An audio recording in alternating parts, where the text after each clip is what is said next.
The latest installment of FX and Ryan Murphy's anthology drama, American Crime Story, The Assassination of Gianni Versace, starts with the murder of the fashion icon, played here by Edgar Ramirez, but that is just the jumping-off point for a deep dive into a handful of horrific crimes committed by Andrew Cunanan, played by Darren Criss, in the 1990s. This case is famous because of the murder of Versace, executive producer Tom Rob Smith said at FX's Television Critics Association press tour Friday in Pasadena, California. "That's all I knew, but it was the tip of the iceberg." Smith, alongside executive producers Murphy, Brad Simpson, and Nina Jacobson used Maureen Orth's 1999 book, Vulgar Favors, Andrew Cunanan, Gianni Versace, and the largest failed manhunt in U.S. history, as research and the basis for the 9-episode series. Since Cunanan's victims were no longer alive to confirm exactly how events took place, Smith, who also wrote the episodes, pieced together the facts from Orth's book and imagined what might have happened in between the gaps. "We have these tiny points of truth, and you try to connect the tissue between them, but I would never use the term embellish," Smith said. While Simpson pointed out that Versace is a thread that goes all the way through all 9 episodes, the show is designed to be an ensemble, and they wanted to pay respect to all of Cunanan's victims, including Lee Miglin, Mike Farrell, David Madsen, Cody Fern, and Jeffrey Trail, Finn Whitrock. "Each victims were tragic in their own way," he said.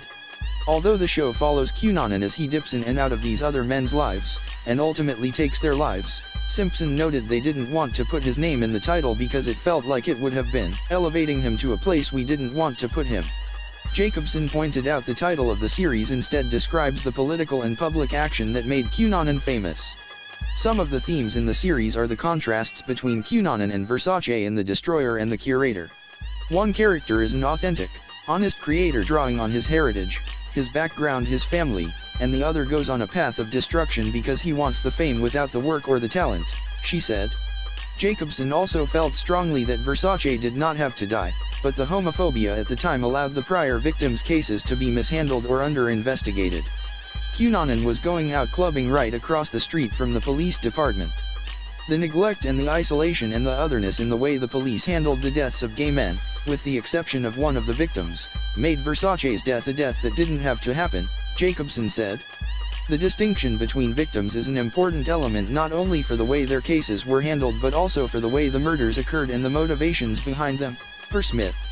When Andrew's life fell apart, he murdered his closest friend and his lover, but those murders are different from Lee Miglin and Gianni Versace, he said. Once he crossed the line and became a killer, he began to kill to pursue ideas.